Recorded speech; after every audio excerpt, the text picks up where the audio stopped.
Ya, salam Pak. Shalom Pak, monggo. Saya mau tanya Pak, dalam profesi kedokteran, Iya. satu alumni sama-sama dokter umum, sama-sama obat yang sama, Ya. sono pasiennya membludak, sini nggak ada sama sekali. Ya. Itu dari sisi Gimana gitu ya? Pak? Ini cerita yang jamak. Buka toko HP, kiri kanan sama, tokonya lebarnya sama, luasnya sama, jualannya sama, mereknya sama, harga sama, bukanya sama, tutupnya sama, yang jual wanginya sama. Sekalian. Semua. Kenapa yang sono rame sini sepi? Toko sembako juga gitu sama satu toko sembako, luasnya sama, berasnya sama, jenisnya sama, harga sama, libur sama, kerja sama, kuli yang angkat, baunya sama. Kenapa sono rame, sini sepi? Ternyata tiap orang tuh bekerja, ada yang panggilan. Bapak Ibu, ini penting. Sama-sama hamba Tuhan, sama-sama artis, sama-sama dokter, sama-sama pengacara. Kenapa ada yang rame? Saya nggak bicara kalau Anda menggunakan tindakan-tindakan tidak firman Tuhan, terus nabrak, jadi rame loh ya. Misalnya, pakai opo-opo, jimat, babi ngepet, babi gombel. Lah, saya nggak ngomong itu ya, saya nggak ngomong ya. Kayak gini. Bapak Ibu pernah mendengar kata passion nggak? Passion. Susah tuh ya mengartikan passion.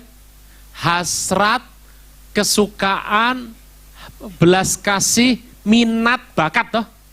Saya ulang. Yang pertama Tuhan kasih dalam hidup kita adalah namanya talenta. Tuhan tidak pernah suruh Adam untuk membangun taman. Tuhan suruh Adam pelihara taman. Kristen tuh tidak boleh mencari talenta. Anda hanya meneruskan talenta. Kalau Anda mencari talenta, berarti bukan dari Anda dong. Tuhan tuh kasih adil. Kalau Anda begitu lahir dikasih modalnya emas, nggak sah itu. Ibu Anda lahirkan Anda keluar emas satu batang, nggak bisa. Rebutan dokter sama suster itu. Setiap orang dikasih modal itu di kepala semua, di dalam hidupnya dia. Namanya talenta. Itu nggak bisa dicuri. Tiap orang punya. Talenta itu, kalau Anda talenta, ciri pertama talenta adalah Anda suka. Saya mau tanya, kalau Anda suka, bawaannya apa? Mau ke sana terus loh? Pernah dulu pacaran pertama kali sama pasangan Anda? Wah, saya kalau dulu nelpon pacar saya, istri saya ini sekarang nih, kalau nelpon itu di wartel. Zaman dulu kan nggak ada handphone, di wartel. Lagi telepon enak, semua diobrolin, apa juga diobrolin, pakai cinta semua enak. Diketok. Ya, Pak sudah jam 11. Hah? Cepat sekali. Dari jam 7 Pak, waduh tagihannya banyak. Sebentar ya Pak, sebentar lagi. Saya ngobrol lagi, diketok lagi. Pak, udah mau tutup. Kok cepat banget? Udah setengah jam Pak. Orang kalau suka, saya mau tanya, diulang nggak? Talenta itu ciri pertama Anda suka. Suka pasti ngulang. Apa? Saya paling sebel sama teman saya. Ke gereja. Gereja kayak gini, khotbah nggak enak, pujiannya nggak enak. Kritiknya banyak, tapi tiap minggu datang. Nah, kayak orang makan bakmi. Bakmi apa nggak enak? Tambah satu. Bakmi nggak enak, bakso jangan lupa. Bakso apa nih? Tambah pangsit. Sama deh. Orang kalau suka pasti ngulang. Pasti, udah pasti. Nah, saya mau tanya, Anda kenapa tiap minggu ke sini? Enak toh? Kritik selangit, tapi enak. Bapak Ibu, orang bertalenta pasti suka pasti Kalau Anda mengulang, saya mau tanya, lama-lama mahir nggak? Talenta, cirinya suka. Orang suka pasti mengulang. Anda kalau ngulang terus namanya mahir, itu semua namanya passion. Pak, kenapa ada orang yang rame, sekolahnya sama, obatnya sama, kenapa ada yang rame? Tergantung panggilannya. Bapak Ibu berasa kok, yang panggilannya WL beneran, sama yang bukan beda. Oh, saya tuh pernah, saya diajari pertama kali. Yang namanya, Bapak Ibu tahu lah, ya, kalau di sini susah Bapak Ibu, susah membedakan hamba Tuhan yang kurang berpengalaman, susah. Di sini pengalaman semua yang hadir sini. Di tempat saya itu banyak. Ini pendetanya baru masuk dari pintu, belum khotbah, baru naik. Jemaatnya begini. Nggak enak khotbahnya, belum khotbah. Ternyata jemaat sekarang pinter, ada yang enak, ada yang nggak enak toh. Ya. Dari mana? Sama-sama dokter, tapi tolong mengerti. Anda kalau dokter sama-sama pinter, yang ini orang galak. Nggak tanya, nggak jawab. Dok, jadi kalau gini penyakit ini sebetulnya penyebabnya apa? Virus. Oh, virus tuh lewat mana ya? Udara. Masa inkubasinya, ya cepet kok. Obatnya diminum ya. Dok, udah ada lagi? Waduh, berapa dok? 100.000. Waduh. Tapi ada yang curhat, tipenya ngobrol, gaul. Bu, ini virus yang buat lagi banyak di mana-mana, tapi ya enggak apa-apa, sudah kasih obat yang mantep bu. Ini anak pulang langsung lari-lari bu. Gitu dok, oh tenang, saya bu. Gimana bu? Ya langsung, bu mau beli ini asuransi gak bu? Sekalian. Gaul banget nah. Ternyata untuk menjadi sebuah yang namanya, Bapak Ibu, Anda mau beli apa sebenarnya sih dari seseorang yang Anda beli? Anda kan beli itu adalah sebuah yang menguntungkan Anda dong. Ya. Anda kalau beli ke toko, kalau bisa dapat barang plus dapat imbuhan diskon, seneng toh? Makanya saya ajak jemaat di tempat kami. Kalau diminta 10, kasih itu 12.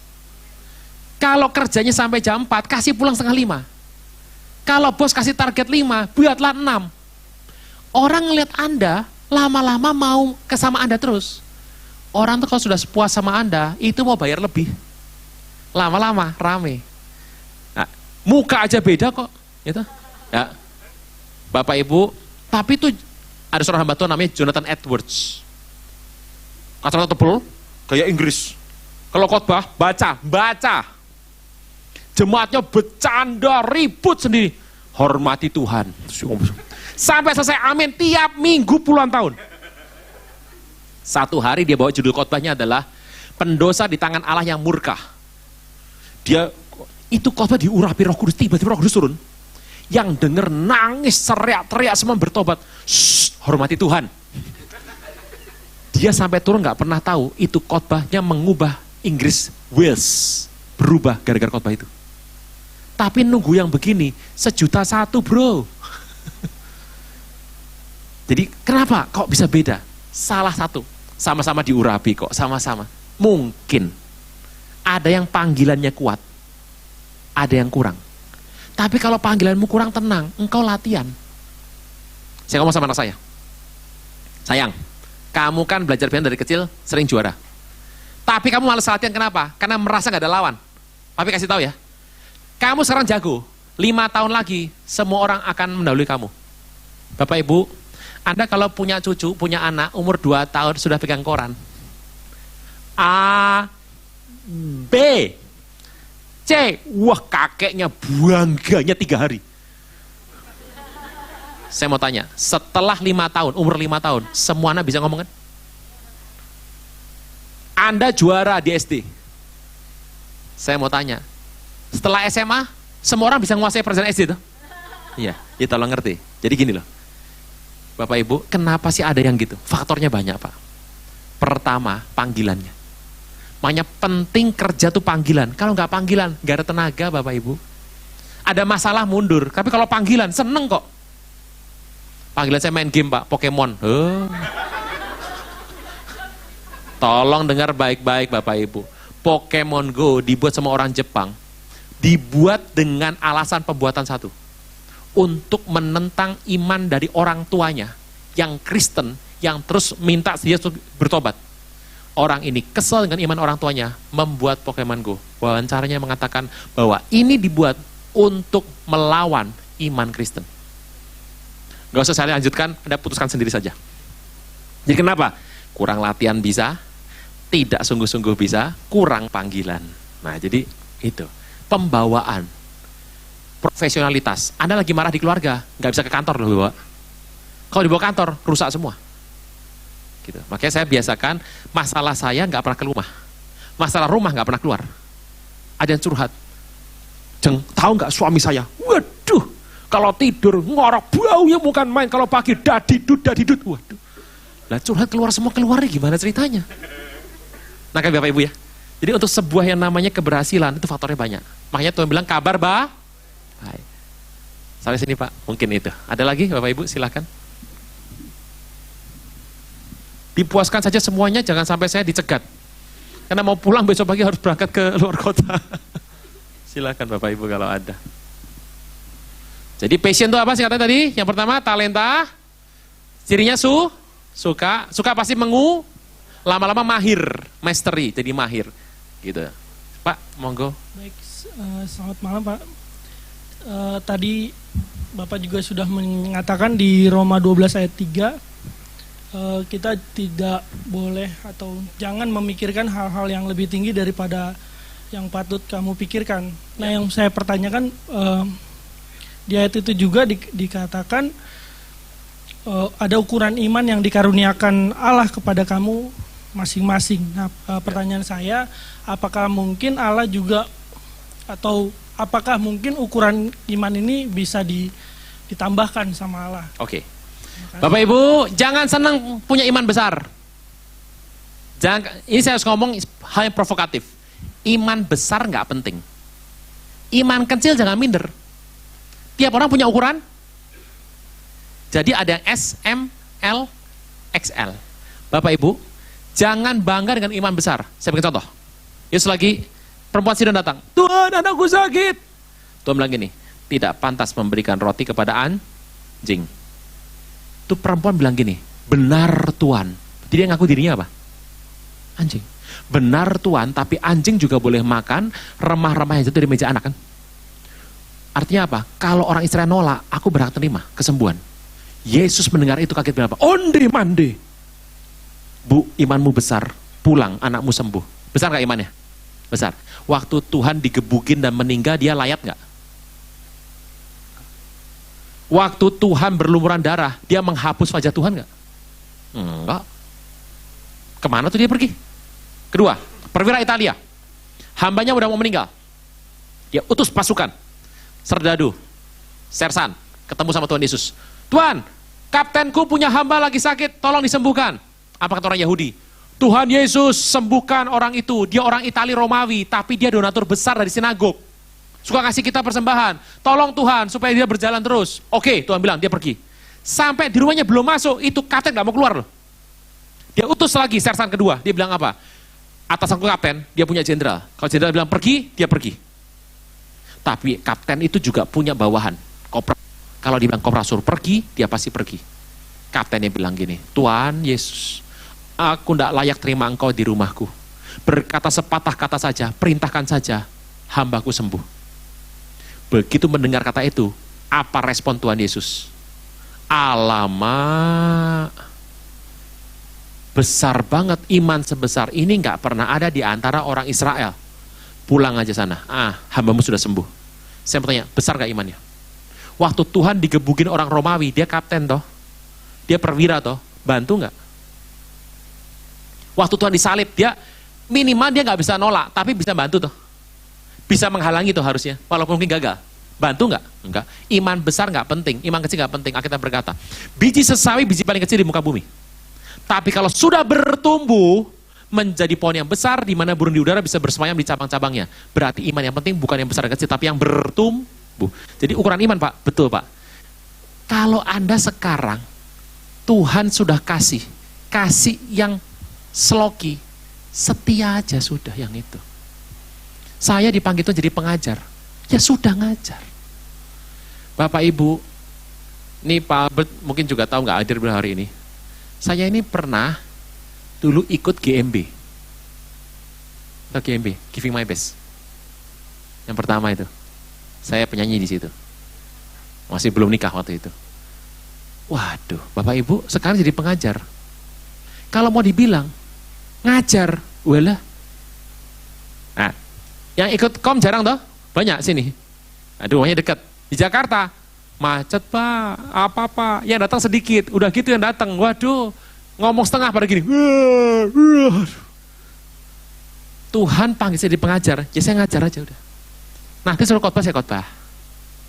Pak, pimpin pujian. Saya pernah diminta untuk melayani sebuah gereja, bukan ngajar loh, mimpin pujian. Saya bilang, saya bisa, tapi bukan karena itu bukan panggilan saya. Sekarang saya mau mengajar. Jadi saya bukan gak mau, mohon maaf, tapi itu bukan panggilan utama saya. Nanti malah gak terlalu bagus. Coba undang yang hamba Tuhan panggilannya, supaya lebih, urapan lebih turun. Tiap orang harus ngerti panggilannya. Panggilannya Tuhan lagi percayakan sekarang 10 juta, pengennya tuh 1 miliar, ya bubar. Nah, soal keuangan begitu Pak. Jadi, kalau Tuhan percayakan, Bapak Ibu, saya ini pulang ke rumah, jemaat tuh sayang sama saya.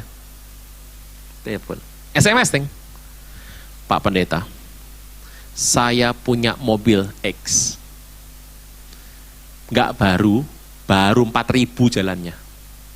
Saya mau kasih sama Bapak. Tolong kapan saya bisa berikan? Pengen toh? Pengen, ya toh? Saya bales, terima kasih, puji Tuhan, Tuhan berkati. Saya masih punya mobil yang saya pakai ini, saya masih ada, masih bisa dipakai agak lama. Yang mobil itu saya terima, tolong dijual saja, duitnya kirim ke sebuah panti anak-anak ini. Terima kasih Pak, berkatnya buat Bapak sama, Tuhan berkati. Ngerti maksudnya? Diukur, sudah layak belum naik yang itu. Kalau rasa belum, nanti bayar pajaknya mahal, mending jangan. Ya, jangan. Oh, Bapak Ibu kalau lihat, ini saya harus kasih contoh yang nyata. Saya ini nggak terlalu pintar teknologi, nggak terlalu ngerti. Banyak orang handphonenya keren, gitu, tapi yang dipakai cuma 10%.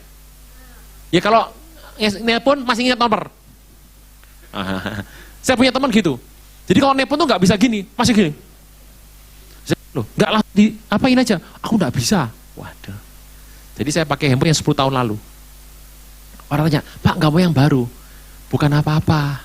Saya kalau pakai yang itu pusing. Banyak nggak paham. Nanti yang paham, yang bikin cepat buat pelayanan saja.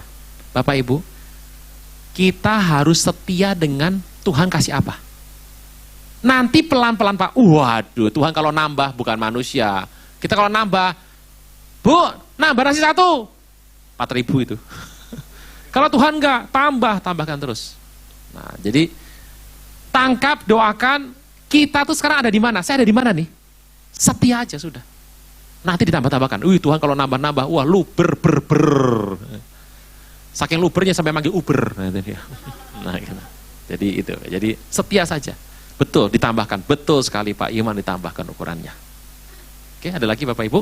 Jadi kalau Anda rasa belum mampu, jangan usah iming-iming, udah iyakan saja lah. Tuhan tahu orang yang setia. Saya ini naik pesawat sama teman saya dibayarin, pergi ke daerah. Itu pramugarinya, Garuda, nyamperin teman saya, hamba Tuhan. Selamat pagi Bapak X. Saya kaget. Loh, kok tahu nama saya? Ya tahu, kan Bapak sering naik pesawat ini. Oh, hafal saya? Ya enggak Pak, nama Bapak ada di sini. Teman saya pendeta bilang gini, oh Garuda saja memperhatikan kesetiaan saya. Apalagi Tuhan. Mbaknya bingung, oh iya Pak gitu. Pak, monggo Pak. Maaf Pak, mungkin pertanyaannya sedikit melenceng dari tema, tapi nggak melenceng dari Matius, Markus, Lukas, Yohanes. Ya. Tentang perkawinan di Kana Pak. Ya. Ibu Yesus juga hadir. Tuhan Yesus dan murid-muridnya juga diundang. Sebetulnya perkawinan siapa Pak ini Pak? Pertanyaan saya bukan itu. Oh, saya pikir. Begini, Ibu Maria bilang bahwa ke pelayan, bahwa apapun yang Tuhan Yesus suruhkan kepada pelayan, lakukan itu. Saya mengibaratkan bahwa saya ini salah satu bagian dari pelayan itu. Tuhan Yesus kan menyuruh pelayan untuk mengisi 6 gentong dengan air. Ya mungkin sekitar 450 liter mungkin. Karena saya yang ngisi, saya yang disuruh menyedok, kan saya tahu itu air. Nah, sebetulnya kapan air itu menjadi anggur? Apakah ketika saya cedok, kan saya tahu itu air. Apakah ketika saya bawa ke pemimpin pesta, ataukah pas pemimpin pesta itu mencicipi? Itu pertanyaan pertama. Terus yang kedua, dikatakan bahwa itu adalah anggur yang baik. Maksudnya apakah anggur ini memabukkan? Itu pertanyaan kedua Pak. Terima kasih. Ini susah nih. Ayat 9 ya, Yohanes 2. Setelah pemimpin pesta mengecap air yang telah menjadi anggur, jadi anggurnya tidak mungkin terjadi pada saat dipegang gelasnya oleh pemimpin pesta. Jadi anggurnya terjadi bisa pada saat dicedok, bisa pada saat perjalanan. Ia tidak tahu dari mana datangnya. Tapi pelayan-pelayan yang mencedok air itu mengetahui. Jadi pasti cedok masih air. Pasti cemplung, mungkin sudah berubah warnanya. Kemungkinan besar seperti itu, karena pastinya tidak mengerti. Kedua, apakah yang memabukkan? Kalau yang namanya anggur zaman dulu, udah pasti memabukkan. Kalau jumlahnya kebanyakan. Karena anggur itu kayak obat, kan Paulus bilang sama Timotius, oh kamu nih perutnya nggak beres pencernaannya. Jangan minum air dong, tambahin anggur sedikit. Nah kalau Bapak Ibu ngerti, sebetulnya adalah, Bapak Ibu kalau makan steak gitu, makan steak banyak, itu kalau Anda nggak pakai anggur itu, besok pagi, mohon maaf nih, buang airnya, susahnya bukan main. Anda kalau makan sayur malam, pagi bangun seger tuh badan. Coba makan steak, kasih 400 gram, nggak bangun itu. Gitu. Nah, itu kalau supaya pencernaan bagus, setelah makan steak, kenapa orang bule makan steak pakai anggur? Nah, kalau kita steak pakai kopi, berdek. Nah, kenapa anggur? Karena anggur waktu diminum, habis makan steak, itu langsung hancur. Ya, jadi untuk pencernaan itu bagus sekali. Tapi tolong ya, satu sloki. Kalau glek, ya nggak bangun semuanya. Gitu. Jadi memabukkan udah pasti kan ya, anggur pada zaman itu ya. Gitu. Kira-kira begitu Pak. Oke, dan lagi Bapak Ibu.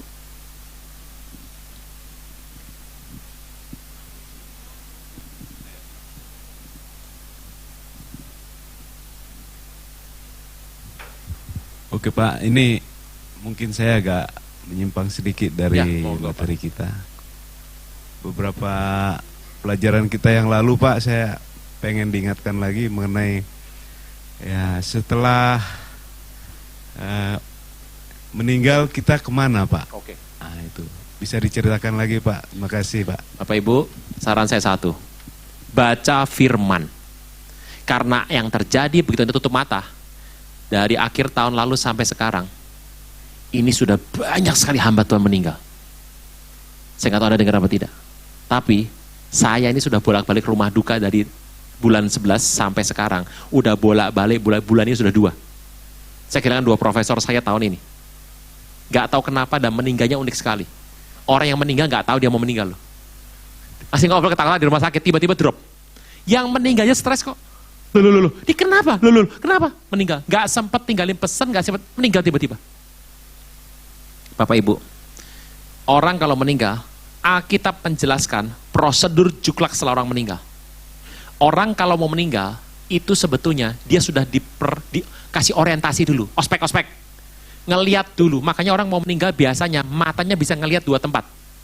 Wah rame ya, ada pesta. Padahal dia cuma sendirian yang nemenin. Engkau ngomong sama siapa kan gitu. Kadang-kadang rame, kadang-kadang mau meninggal gini dulu. Rapi-rapi, kenapa? Dia lihat temannya udah datang semua. Kedua, biasanya mau meninggal, yang teman-teman sudah meninggal lama datang lagi. Si ini datang nih, si ini. Bapak Ibu, kenapa? Orang mau meninggal tuh matanya antara lihat dunia nyata sama alam roh sudah nggak bisa bedakan. Kalau halo opa, dia sadar lagi, lama-lama hilang lagi. Nah begitu sudah seperti itu berapa hari, Anda sudah harus tahu tuh. Nanti kakinya dingin, karena roh keluar itu kaki naik ke atas. Banyak orang dingin kaki dulu, gitu. Pak kaki saya juga dingin sekarang Pak, AC dingin soalnya. Naik, gini, terus hilang keluar. Jadi pas naik. Nanti kalau sudah mau keluar, dia akan melihat yang menjemput siapa. Nah, yang menjemput itu takaran iman Anda. Stefanus, dia ngelihat surga terbuka, Tuhan akan begini. Elia, kereta terbang, berapi. Yang jemput sesuai dengan takaran iman dan level Anda. Ayah saya, itu dia ngomongin soal Tuhan Yesus, 4 hari sebelum meninggal. Yang menjemput dia, saya tahu dari mana dia mau meninggal, karena dia bilang gini, Om ini sudah ketemu, ini Om ini sahabat baik dari muda. Om ini lagi sakit kanker, saya doakan, dia bertobat. Omnya meninggal 2 minggu kemudian. Jadi imannya iman baru bertobat. Waktu papi saya mau meninggal, baru bertobat kan? Yang nemenin Om ini. Jadi yang jemput nanti, yang jemput Tuhan Yesus. Nanti dulu bro, gak gampang-gampang amat, ada yang malaikat. Ingat Lazarus yang jemput siapa? Malaikat toh? Ya, ada yang jemput kereta kuda, ada yang Tuhan sendiri, macam-macam, ada yang teman-teman. Kenapa seperti itu? Supaya nggak kaget. Begitu dijemput ke atas, Anda nanti akan milih. Di dalam dunia ada dua jalan, lebar dan sempit, mana kau pilih? Yang lebar api jiwamu mati, tapi yang sempit Tuhan berkati. Domingus yang dipotong kepalanya digorok, yang hidup lagi. Dia cerita, malaikat bawa dia ketemu jalan. Malaikat bilang gini, Domingus pilih sendiri. Untung baca Alkitab, milihnya yang sempit. Kalau yang milih yang lebar, ramblas dia. Jadi orang kalau meninggal, saya mau cerita perjalanannya nih. Nanti kapan kalau soal meninggal semuanya nanti. Begitu masuk, tempatnya ada dua. Namanya Firdaus. Hari ini juga engkau bersamaku di Firdaus. Apa tuh Firdaus? Ya pokoknya Firdaus. Tapi yang nggak percaya Yesus, tempatnya di Hades. Hades itu terasnya neraka, Firdaus itu terasnya sorga. Nggak ada orang mati langsung ke sorga. Kita nggak pernah bilang begitu. Tapi guru sekolah minggu, ya biar gampang. Anak sekolah minggu diajar begini, panjang begini, pulang semuanya. Nah, jadi begitu masuk Firdaus, yang sana masuknya ke Hades. Udah, yang Hades menderita. Kayak Lazarus itu orang kaya itu. Tapi yang di pangkuan Abraham atau Firdaus. Itu nanti tunggu. Pak, rapture enggak? Ya, yang di Firdaus, setengahnya akan di rapture, setengahnya ditinggal. Gitu. Kok bisa begitu Pak? Ikuti kembali Kom 100. Itu ada waktu itu, masih ingat nggak? Nanti kapan-kapan, kepanjangan ini udah jam segini. Nah, yang dua ini, satu naik. Begitu rapture, ini kan tempatnya masih ada kan? Tetap ada ini, terus.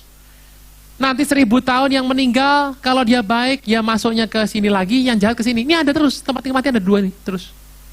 Begitu Tuhan sudah datang nanti, 1000 tahun selesai, kerajaan Allah datang, turun, semuanya habis, dikosongkanlah tempat ini. Semuanya masuk tahta pengadilan. Yang dalam Hades, langsung masuk ke neraka. Hades itu bahasa Yunani, alam maut. Bahasa Ibraninya Seol. Yang namanya neraka, namanya Gehenna. Gehenna itu dari kata Gehinom, tempat pembuangan mayat, TPA. Bukan Bantar Gebang, ya TPA. Gehinom zaman dulu. Jadi itu neraka. Jadi sorga sama neraka itu nanti masih ujung nun jauh di sana. Yang penting masuknya mana tadi Tapi orang kita, Anda kalau orang Soreang, nggak pernah kemana-mana, masuk ke Bandung, waduh metropolitan. Orang Jakarta kesel. Nanti dulu bro, lihat Jakarta dulu baru ngomong. Nah kita orang yang awam begini, begitu masuk Firdaus ngomongnya apa? Sorga! Belum tentu. Anggap ya Bapak Ibu ya.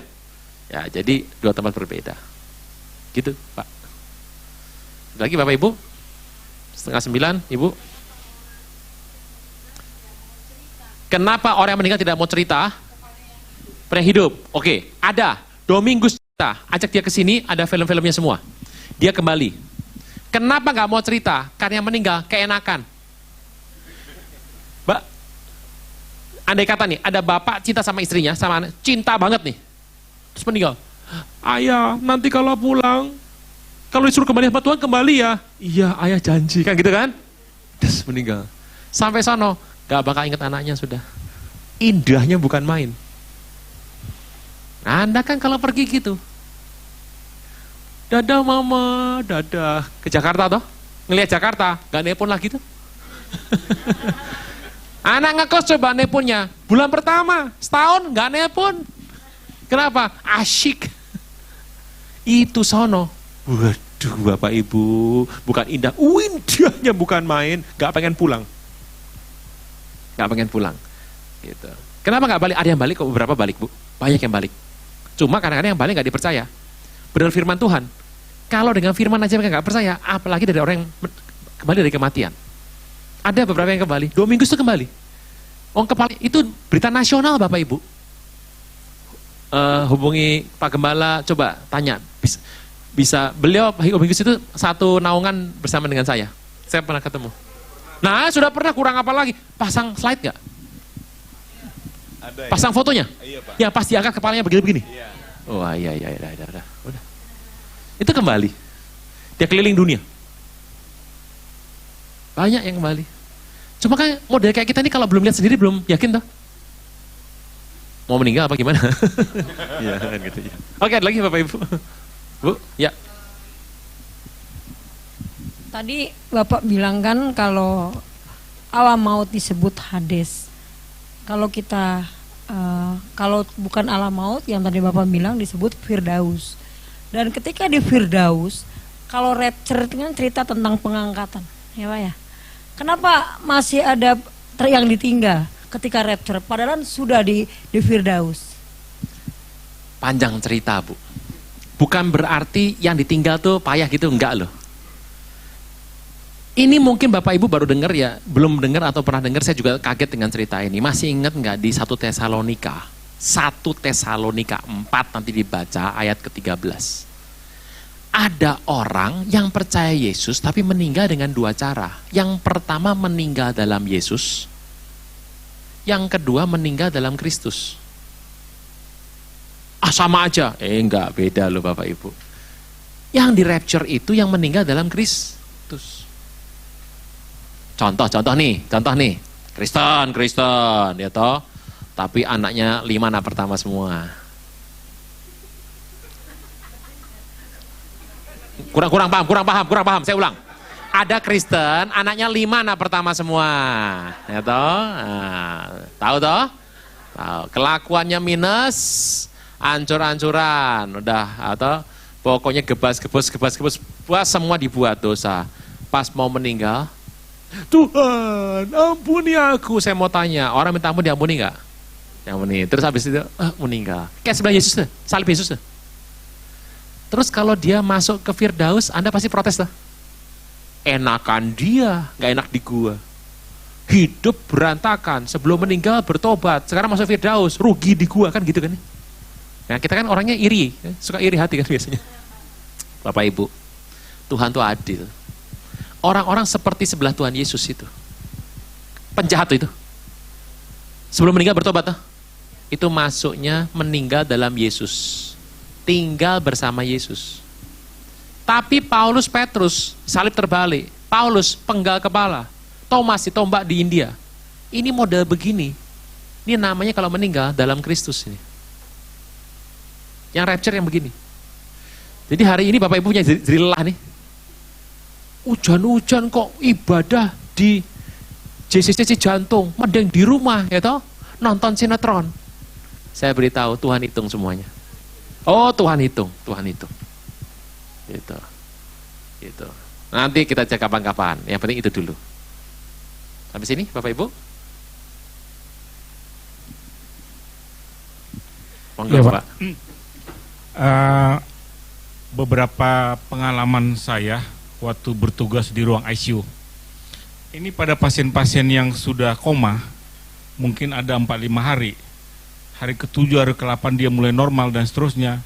Ini bukan 1-2, bahkan ratusan yang bercerita bahwa dia ketemu pada teman-teman yang sudah meninggal di tempat yang indah sekali. Adakah ini korelasikan dengan Alkitab? Betul sekali, itu dia Pak. Gitu, jadi saya punya teman banyak dari berbagai macam background agama. Dan kita tahu bahwa ada beberapa keyakinan yang suka nggak suka sama Kristen, suka sindir-sindir gitu. Tapi teman saya yang suka sindir-sindir ini, hanya satu dia pernah mengakui di depan saya. Saya tahu, cuma satu yang saya bisa mengakui. Yang lain, ya Yesus Tuhan saya nggak mau ngakui, tapi satu saya bisa ngakui. Saya cuma mau bilang satu, orang Kristen meninggalnya enak. Dia punya saudara semua itu. Cuma yang Kristen yang meninggalnya enak. Yang lain, aduh kayak orang mau. Jadi betul Pak, bener cerita ini. Jadi kenapa kita punya cerita begini? Ini kan cerita kesaksian yang tadi Ibu bilang nih. Ada orang yang kembali, ya, ketemu.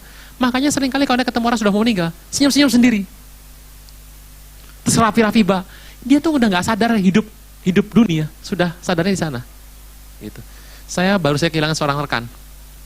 Dia tulis surat sebelum kematian. Jadi dia nggak berapa meninggal. Penyebabnya nggak tahu apa, tiba-tiba drop aja. Dia tulis surat begini. Tadi malam saya sudah di sorga. Jangan bilang sorga loh ini, kan saya udah bilang tadi. Dia nggak tahu itu apa, pokoknya enak sorga kan gitu. Kan orang kita juga enak sorga, nggak enak neraka kan gitu. Oh bakso kayak neraka, apa bakso neraka itu apa? Nggak ngerti. Semalam saya sudah di sorga. Rasanya semua sudah siap. Sudah sangat siap. Aku pengen ngelihat teman-teman baik sudah berkumpul di sana. Nggak ada bilang depositoku di mana, nggak ada loh. Karena sebelum dia meninggal, semalam sebelumnya dia ketemu teman-temannya. Teman yang meninggal sekenal sama mereka. Wah, ketemu bener ini. Kenapa sih kok yang jemput orang mau meninggal itu adalah, ini kok mau meninggal semua ceritanya? Kenapa orang yang kenal? Supaya Anda nggak kaget. Makanya sering ngalami nggak? Sudah sakit gini, tiba-tiba sembuh terus meninggal. Tuhan selalu kayak mau lilin mau redup, lampu terang dulu tuh. Ya, Tuhan tidak berkenan kepada kematian orang fasik. Anda dikasih kesempatan, siapapun kasih kesempatan, semua orang punya kesempatan untuk memperbaiki hidup. Baru lewat. Saya ini punya kenalan satu. Waduh, begitu istrinya lahir anaknya cacat, ditinggal sama orang ini. Wah, kemana-mana, cari perempuan lain segala. Ini istrinya membesarkan sendiri anak cacat ini. Sampai sekarang masih ada istrinya nih. Kerja banting tulang habis-habisan. Nih bapaknya foya-foya. Nasib baik datang, dia jadi pengusaha. Kaya raya. Di masa tuanya jadi pendeta. Saya jadi pendeta, dia cari anaknya ini. Muter-muter ketemu sama anaknya. Datangi istri lama nih, udah nikah lagi, sudah punya anak. Dikasih uang. Karena dia waktu di hamba Tuhan nggak banyak dikasih uang. Dia meminta maaf sama istrinya, minta maaf semuanya. Udah, istrinya lepaskan maaf akhirnya. Setelah minta maaf, dia pulang, dia datangi lagi sekali lagi. Gak berapa lama meninggal. Ngerti tak maksud Tuhan tuh baik? Dikasih kesempatan untuk apa? Karena begitu orang begini, begitu pet kan keluar tuh. Anda tidak bisa mengubah hati Anda. Kalau Anda benci sama si bejo, itu dihapus gak hilang loh. Anda sekarang kalau benci sama si A, Anda bisa hapus loh. Anda bisa ngampuni tuh. Begitu sudah meninggal, kalau ada kebencian, dicopotnya gak copot-copot. Kalau Anda pahamnya Alkitab cuma Matius, Markus, Lukas, Yohanes, pas meninggal, ya hafalnya itu. Kalau Anda lagi senangnya lagi mau A, meninggal, itu nempel tuh. Sekarang Anda punya dosa, Tuhan ampuni aku. Langsung sah, putih tuh. Begitu meninggal, nggak bisa. Makanya orang kalau meninggal, pas ketemu Tuhan, tuh bawa semua itu. Kalau Anda ngertinya, bahwa yang namanya ke gereja itu nggak penting, begitu meninggal, kebaca di pikiran Anda. Tuh orang di kepalanya tertulis, gereja nggak penting tuh. Apa rasanya coba? Anda nggak bisa mengubah sesuatu setelah meninggal. Ini khotbah hari ini adalah keuangan plus meninggal. Itu. Kapan-kapan kita bahas soal meninggal, yang lain dulu. Kita mau pulang ini udah jam 9 loh ini. Sip. Sip, ya Ibu, monggo. Apa orang Kristen boleh berziarah? Sama orang sekeluarga kita yang sudah meninggal. Oh ke kuburan? Oh gini, bagi orang Kristen semua tempat itu halal. Halal. Saya mau tanya, orang kalau pergi ke nightclub gimana? Tolong ngerti, perginya halal, yang nggak boleh apa? Yang haram apanya? Kelakuannya toh? Loh, bedakan loh pergi sama kelakuannya loh.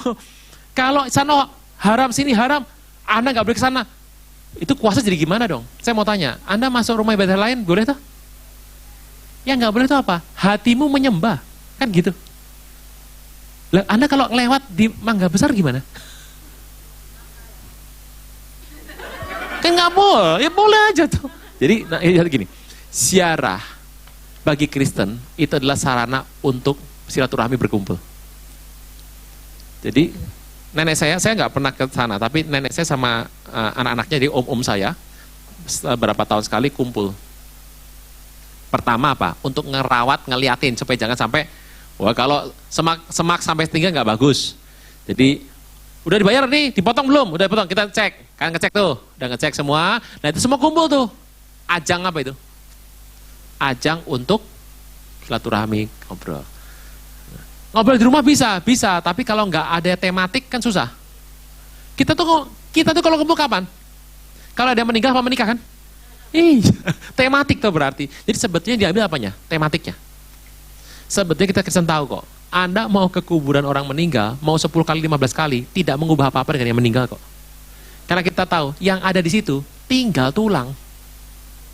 Udah nggak ada, orangnya mana? Udah nggak ada. Jadi situasi itu sebaiknya dipakai sebagai sebuah tematik, gitu ya. Anehnya buat apa fungsi? Jadi gini, kita berdoa ada tujuan kan? Nah kalau di sana doa tujuannya apa?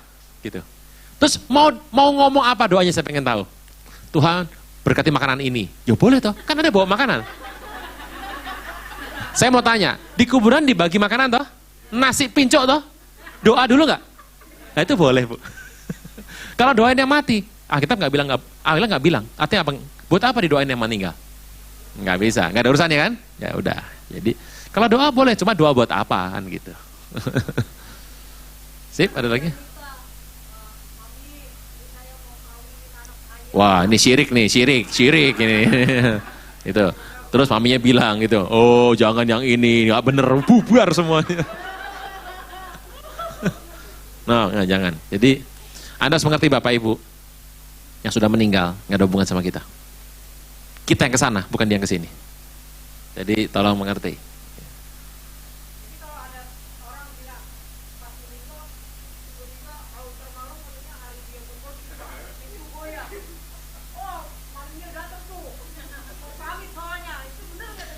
Kalau pamit masih ada kemungkinan dalam fakta pengalaman, bukan di firman ya.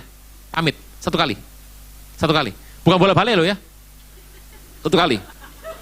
Nenek saya meninggal, ini pengalaman. Jadi bukan firman. Levelnya lebih tinggi lebih rendah daripada Nenek saya meninggal dalam kondisi kanker, dan begitu habis meninggal, malam itu, kakek saya nggak mau bertobat. Nenek saya tampil dalam mimpi, bersih, muda, tidak pakai kacamata, seger, sudah sembuh, senyum. Terus gini, sejak itu kakek saya teringat. Papi saya waktu nggak ada, malamnya mami saya bermimpi, jelas banget, masih muda, umur 30, nggak pakai kacamata, gemuk, papi saya udah habis waktu meninggal kondisinya. Seger, terus berkata, aku sudah enak. Saya pergi. Udah, nggak pernah sejak itu muncul lagi. Sekali masih oke. Kalau bola balik, waduh, minta bacang, minta lemper. Lah ini, yang harus diting. Ya. Oh, tampil bener-beneran. Hampir sulit. Alkitab nggak pernah bilang seperti itu, hampir sulit. Kalau dalam mimpi tuh, soalnya di Alkitab banyak tuh. Kalau ini ada sulit. Saya pernah satu ketika, kalau datang pulang sini, si nenek itu, nanti baunya bau melati, bau pandan. Pernah denger gak tuh? Iya, satu hari rumah saya baunya pandan. Baru ngomong 2 hari lalu, ini malam baunya pandan, serengnya bukan main. Padang-padang sama istri. Dia bilang, gak tahu apa nih. Saya bilang, tenang aja. Apa? Tenang aja. Besok saya panggil tukang. Anda tahu apa? Luwak lewat. Tahu, luwak yang pandan, tahu bau pandan, tahu bau buah. Nah, musang-musang. Nah, itu di rumah saya banyak banget, sampai ngendon bikin sarang itu. Wanginya pandan itu ya. Untung belum bilang itu nenek datang itu. Oh, musang bilang apa? Gue dibilang nenek. Oke, Bapak Ibu? Ya.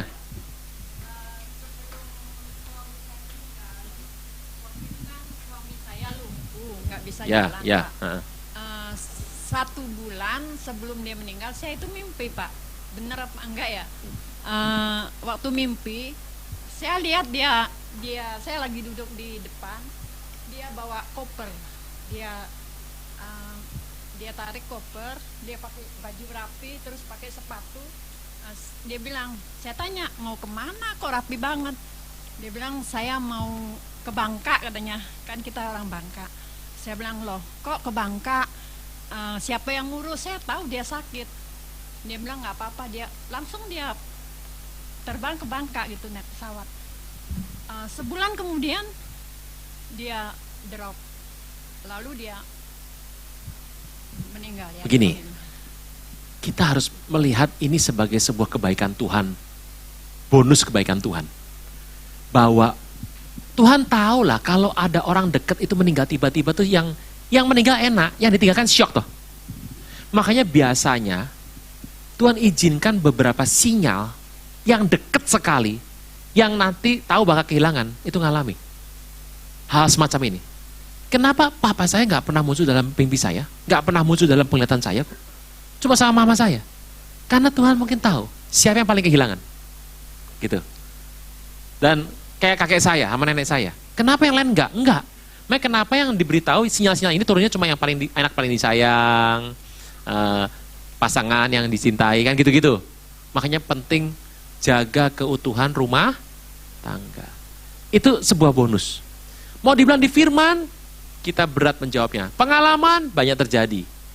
Saya lebih suka menyebutnya sebagai sebuah pengalaman atau di-sharingkan, tapi bukan sebuah firman.